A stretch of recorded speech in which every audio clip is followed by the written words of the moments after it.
2년 전, 즉 2024년에 인터넷을 뜨겁게 달궜던 한마디 문장이 있으면 키워드가 있습니다.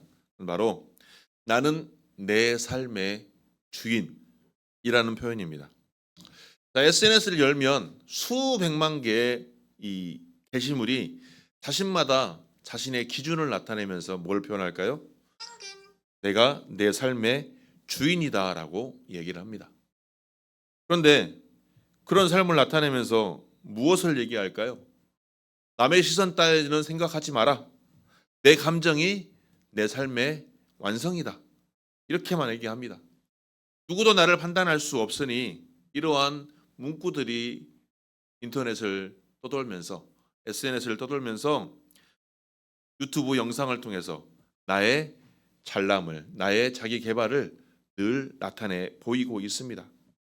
그런데 이런 흐름은 단순한 유행이 아니라 철학자들은 이를 가리켜서 자기 참조적 진리라고 표현하고 있습니다.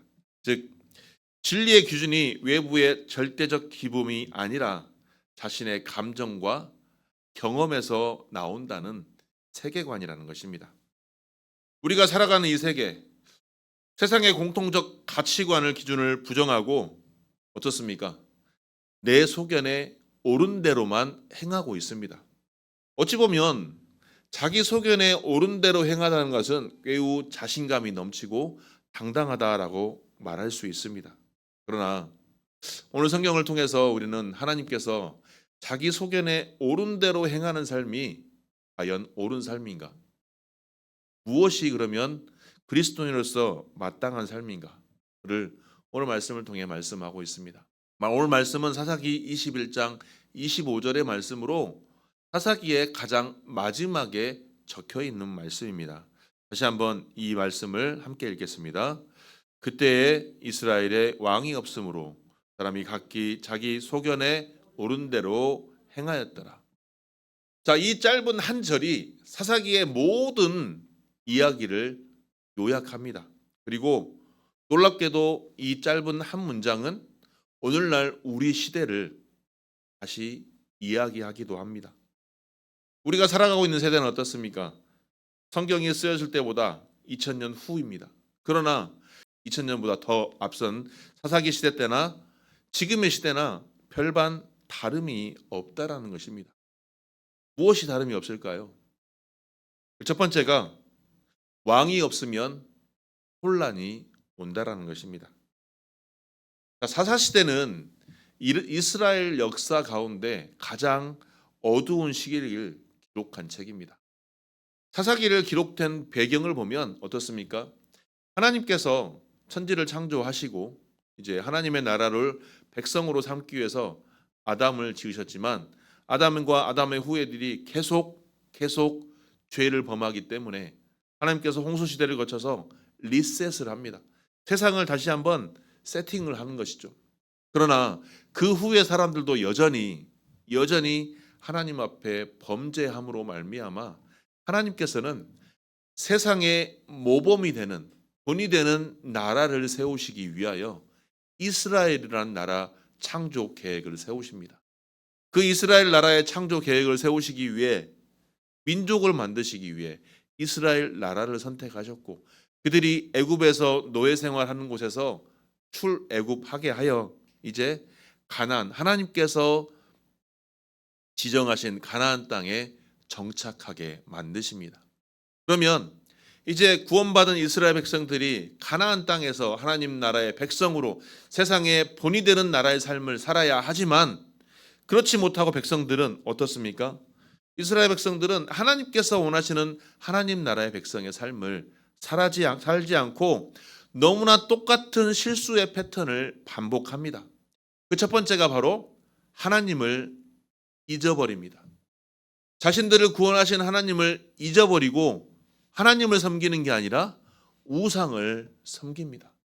그래서 하나님께서 이스라엘 백성들을 다시 한번 그들을 깨우치기 위해 심판의 방법으로 원수들에게 그들이 고통을 당하게 만듭니다.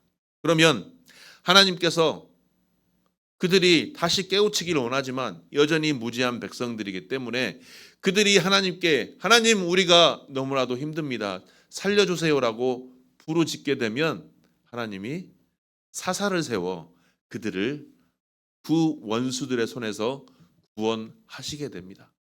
그래서 이스라엘 백성은 다시 회복이 되지만 이스라엘은 회복된 뒤에 하나님을 섬기며 하나님을 잊지 않고 하나님 나라의 백성의 삶을 살아가야 함에도 불구하고 다시 또 하나님을 잊어버리고 똑같은 패턴을 계속 반복하게 되는 것입니다.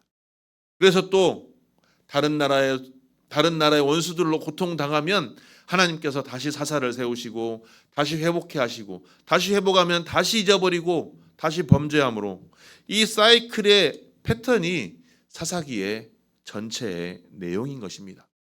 그런데 그들이 한결같이 이스라엘 백성들이 한결같이 외쳤던 이유는 하나님이 분명히 자신들의 왕이었음에도 불구하고 그들은 하나님을 왕으로 인정하지 않고 다른 이방 나라의 힘 있는 군주 왕들처럼 우리에게 왕이 없기 때문에 이런 고난을 당합니다라고 그들은 하나님께 부르짖었던 것입니다.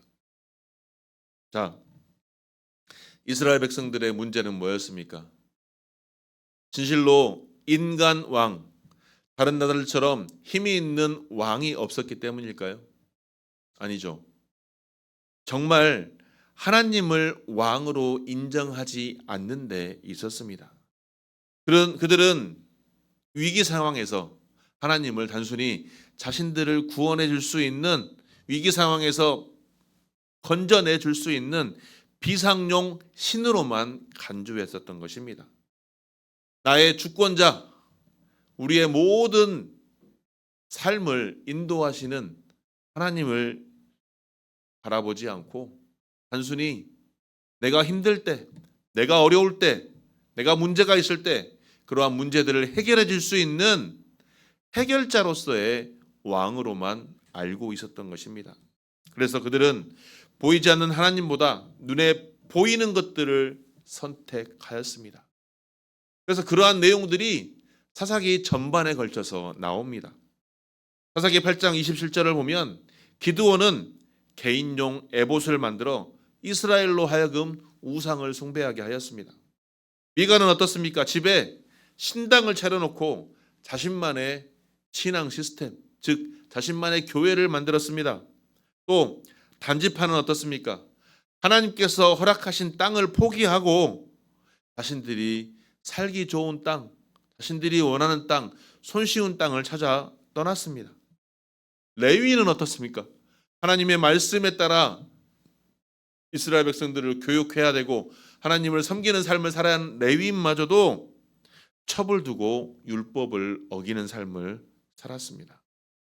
결국은 사사기 후반절에 가면 기브아 사건을 통해서 이스라엘 내, 즉 이스라엘은 다 형제들이었음에도 불구하고 형제 간에 전쟁이 일어나 베냐민 지파가 결국 전멸에 이르기까지 하는 참극이 벌어진 것입니다. 이러한 모든 사사기의 범죄들은 무엇 때문일까요? 결국 하나님이 왕이었음에도 불구하고 하나님을 왕으로 인정하지 않고 섬기지 않았다는 것입니다. 그리고 자기 소견, 즉 내 뜻대로 내 마음대로 살았기 때문에 그 내 뜻대로 내 마음대로야, 즉 내가 왕이 되는 삶을 살았기 때문에 개인도 가정도 나라도 온전히 혼란에 빠지게 되었던 것입니다.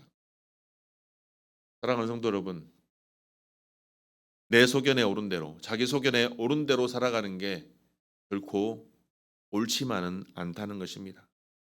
단순히 자기 소견에 오른 대로 행하는 삶, 도덕적으로 개인적인 도덕적 일탈을 가리키는 게 아니라 이는 하나님을 부정하는 크나큰 범죄 행위라는 사실을 꼭 기억해야 합니다. 창세기 3장에 인류의 제일 먼저의 죄악이 나타난 때가 무엇입니까? 창세기 3장에 하나님께서 선악과를 먹지 말라라고 했을 때 그 선악과를 따먹게 됨으로 말미암아 결국 인류 최악의 죄악이 따르게 되었던 것입니다. 이는 무엇일까요? 하나님께서 정하신 율법을 따르지 않고 내 기준대로, 내 뜻대로, 내 마음대로 행하다 보니 하나님께서 원하시는 죄악된 삶을, 하나님께서 원하지 않는 죄악된 삶을 살아갔던 것입니다. 그것이 바로 죄의 본질이라는 것이죠. 칼뱅은 이를 가리켜서 인간의 자기 신격화라고 불렀습니다. 인간이 하나님의 자리에 스스로 올려놓는 것, 그 모든 것이 바로 죄의 뿌리라는 것이죠. 사사기의 모습이 바로 이와 같았던 것입니다. 그런데 그 사사기의 그 모습이 오늘날 우리 시대의 우리들의 모습은 아닐까요? 자기 소견에 옳은 대로 살아가는 것이 요즘 시대의 트렌드이고 문화입니다. 요즘엔 MZ세대라고 하죠. MZ세대들은 내가 내 하고 싶은 대로, 내 뜻대로만 해야만 한다고 합니다. 그런데 그게 과연 공동체의 옳은 행위일까요? 때로는 우리가 공동체 안에서 스스로를 헌신하고 스스로를 베풀며 살아야 하지만 그런 것 없이 나의 유익과 벗어나면 절대 행하지 않는 삶. 그것이 바로 자기 소견에 옳은 대로 살아가는 잘못된 해석입니다. 또 우리는 종종 죄를 나쁜 행동의 목록으로 이해합니다. 성경에서 말하는 죄는 어떻습니까? 가장 먼저가 하나님을 잊는 데서부터 시작이 됩니다. 하나님을 알지 못하기에, 하나님을 인정하지 않기 때문에, 하나님이 나의 창조주시며 나의 구원자이심을 잊어버렸기 때문에 결국은 내가 그 자리에 앉게 되는 것입니다. 결국 내가 하나님이 되려 하니, 내가 왕이 되려고 하니 어떻습니까? 많은 사람들이, 다른 모든 사람들이 내가 왕이 되려고 하니 결국 전쟁과 싸움이 끊이지 않고 혼란과 비극으로 끝나게 되는 것이죠. 사사기의 종말이 결국 그렇게 끝나는 것입니다. 내가 나만 행복하면 된다. 나만 잘 되면 된다. 남이야 어떻게 되든지 말든지 나만 잘 되면 된다. 이러한 기준이 이제는 세상의 기준이 되어버렸습니다. 오늘 말씀의 제목이 바로 각자 도생의 시대입니다. 각자 도생의 시대에 성도의 길입니다. 각자 도생이 말이 무슨 말입니까? 바로 나 혼자 누구의 도움도 없이 그냥 살아가는 것입니다. 누구의 말도 듣지도 않고 내가 생각하는 대로, 내 뜻대로, 내 마음대로 살아가는 것입니다. 그러나 그리스도인들은 그렇게 살아서는 절대 안 됩니다. 하나님의 뜻이 무엇입니까? 내가 원하는 것을 하나님께서 이루어 주신다가 아니라 하나님께서 원하시는 것을 내가 하나님의 뜻대로 이루어 가겠습니다입니다. 예배는 감동받기 위한 자리가 아닙니다. 예배는 하나님을 경배하는 자리입니다. 말씀은 나의 필요를 채워주는 도구가 아니라 말씀은 내가 믿음의 사람으로 나아가기 위한 발걸음의 불빛과 같은 것입니다. 기도는 어떻습니까? 내가 하나님과 교통하고 소통하는 자리이지 기도가 나의 소원을 하나님께 통보하는 시간이 결코 아니라는 것입니다. 그런데 우리는 어떻습니까? 기도만 하면 모든 것이 다 이루어질 것이다 라고 생각하고 하나님께 모든 것을, 내가 필요한 것을 다 주문하고 있습니다. 하나님, 내가 돈이 필요합니다. 하나님, 나 취직해야 됩니다. 그걸로 끝입니다. 나의 삶 속에서 진짜 왕은 누구입니까? 우리의 삶 속에서 내 안의 주인은 누구입니까? 하나님이십니까? 아니면 내 감정, 내 욕망, 내 계획입니까? 신앙생활을 오래 했다고 해서 자동적으로 하나님이 왕이 되는 것은 아닙니다. 매일의 삶 속에서 끊임없이 누구를 왕으로 섬길 것인가를 늘 결정하고 확신하는 것이 성도로서의 마땅한 길입니다. 그렇다면 두 번째로 하나님을 왕으로 섬긴다는 것. 하나님을 왕으로 섬긴다는 것은 어떤 의미이겠습니까? 신명기 28장 1절은 이렇게 말하고 있습니다. 함께 읽겠습니다. 시작. 내가 내 하나님 여호와의 말씀을 삼가 듣고 내가 오늘 내게 명령하는 그의 모든 명령을 지켜 행하면 내 하나님 여호와께서 너를 세계 모든 민족 위에 뛰어나게 하실 것이라. 아멘. 두 가지를 분명하게 말씀하고 있습니다. 삼가 듣고 지켜 행하라. 하나님을 왕으로 모신다는 것은 두 가지 실천 행동 강령이 있는 것입니다. 첫째가 말씀을 듣는 것입니다. 말씀을 듣는다는 것은 귀로만 듣고 잊어버리는 것이 아니라 귀로 듣고 그 말씀을 삶으로 행하는 것입니다. 우리 교회 표어가 무엇입니까? 말씀이 삶이 되는 교회입니다. 하나님의 말씀을 우리가 눈으로 읽고 듣고 보고 해서 그 말씀의 삶을 내 삶 속에서 행하는 것입니다. 그것이 바로 하나님을 왕으로 섬기는 것입니다. 내가 내 뜻대로 내 마음대로 섬기는 게 아니라 내가 섬길 때만 섬기는 것이 아니라 내가 하고 싶을 때만 섬기는 것이 아니라 하나님께서 말씀하신 그 말씀대로 행하는 삶, 그것이 바로 하나님을 온전히 섬기는 것입니다. 그런데 우리는 어떻습니까? 듣는 것에는 보는 것에는 능숙합니다. 하지만 행하는 것에는 익숙하지가 않습니다. 매주 설교를 듣고 매주 말씀을 듣고 매주 말씀을 보고 매주 기도하지만 매일매일 기도하지만 그 말씀이 내가 기도한 하나님과 소통의 그 기도가 내 삶 속에서 나타나는 것이 내 삶 속에 즉 세상의 삶에서 나타나는 것이 익숙하지가 않다는 것입니다. 어떻습니까?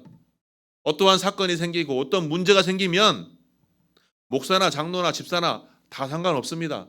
그냥 내 기분에 따라 내 감정에 따라 내 욕망에 따라 내 마음이 움직이고 내 입술이 움직여서 상대방과의 관계가 틀어지든 말든 교회가 성도로서의 삶이 아닌 세상에서 그렇게 믿지 않는 사람보다 더 악한 삶을 살아가는 경우가 요즘 현대판 그리스도인들이 아닐까요? 야고보 사도는 야고보서 1장 22절에서 너희는 말씀을 행하는 자가 되고 듣기만 하여 자신을 속이는 자가 되지 말라라고 경고하고 있습니다. 말씀을 듣고 행하지 않는 것이 결국 자기 소견에 옳은 대로 행하는 것입니다. 들은 것을 삶으로 옮기는 것, 그것이 바로 하나님을 진정한 왕으로 섬기는 자의 하나님 나라의 백성인 것입니다. 그러므로 우리는 하나님께 순종하는 삶을 온전히 살아갈 수 있는 저와 여러분이 되기를 축복합니다. 순종은 굴복이 아니라 자유입니다. 자, 많은 사람들이 하나님께 순종하는 삶을 자유포기라고 오해하고 있습니다. 자기 뜻을 억누르고 외부 규율에 억지로 따르는 것처럼 얘기를 합니다. 그러나 이는 성경이 말하는 순종과는 완전히 다릅니다. 어거스틴은 우리 마음은 주님 안에서 안식하기까지 쉼이 없나이다라고 얘기하고 있습니다. 인간은 하나님과의 관계 속에서만 진정한 자유와 안식을 누릴 수 있도록 창조된 존재이기 때문입니다.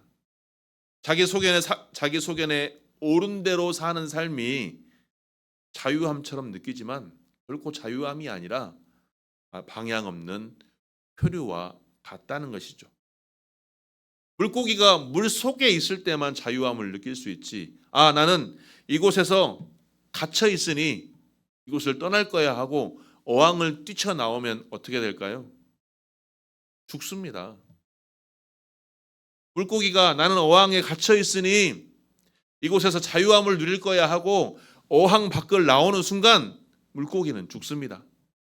그 어항이 바로 우리 믿음의 사람들에게는 하나님의 보호막이요, 하나님의 통치 안에 있는 안전한 자유함을 누릴 수 있는 곳입니다. 하나님의 말씀 안에 거하는 것이 제약이 아니라 우리가 가장 생명답게 안전하게 살아갈 수 있는 환경입니다. 오늘 사사기는 하나님의 말씀 밖으로 나왔을 때 자유로웠다고 느껴질지 모르지만 결국 그 결과는 혼란과 죽음뿐이었습니다. 우리의 삶을 돌아보기를 소망합니다. 아침에 일어나서 오늘 나를 향한 하나님의 뜻은 무엇인가라고 기도하십니까? 아니면 나의 오늘 할 일과 나의 계획을 먼저 점검하십니까? 중요한 결정을 앞에 두고 기도를 먼저 하십니까? 아니면 그 중요한 결정을 위한 어떻게 결정할 것인가에 대한 인터넷 검색을 먼저 하십니까? 신앙생활의 실패는 대부분 이 두 가지가 바뀌어서입니다. 세상의 기준을 먼저 따르느냐, 하나님의 뜻을 따르느냐, 내 뜻과 내 경험과 내 지식을 먼저 따르느냐, 선택을 하느냐, 아니면 하나님의 말씀을 따르느냐. 아무것도 아닌 것 같지만 하나님의 뜻을 따를 때 하나님께서는 우리에게 보다 더 귀한 것으로, 더 은혜 넘치는 것으로 부어주실 줄 믿습니다. 중요한 선택의 기로에 섰을 때 하나님, 이 순간 하나님께서 나를 향한 뜻은 무엇입니까?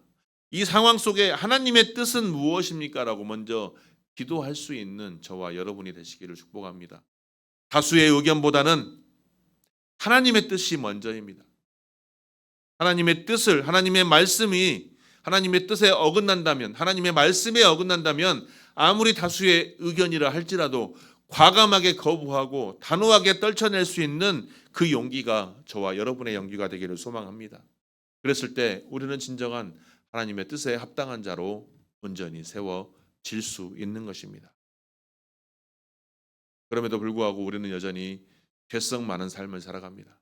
하지만 하나님께서는 여전히 우리를 오래 참으시고 사랑하여 주십니다. 세 번째가 바로 오래 참으시는 하나님의 사랑입니다. 사사기를 전체를 보면 하나님의 오래 참으심이 나타납니다. 이스라엘은 끊임없이 하나님을 배반합니다. 우상을 섬기고 하나님을 잊어버리고, 그러나 하나님은 그때마다 바로바로 심판하지 않으시고 고통 중에 부르짖을 때마다 사사를 보내주셔서 그들을 구원하십니다. 그들이 죄성이 이렇게 가득하지만 하나님께서 그들의 죄를 묵인하셨기 때문일까요? 포기하셨기 때문일까요? 아닙니다. 하나님은 그들을 끝까지 오래 참으셨던 것입니다. 하나님의 인내인 것입니다.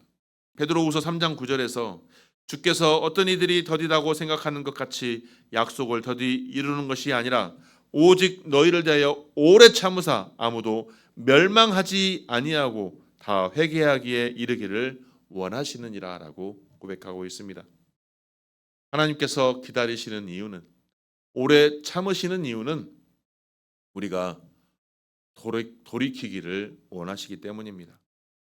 우리가 돌이켜 하나님의 백성이 온전히 되기를 원하시기 때문입니다. 그래서 하나님께서는 그 마지막 절정으로 예수 그리스도를 이 땅에 보내신 것입니다.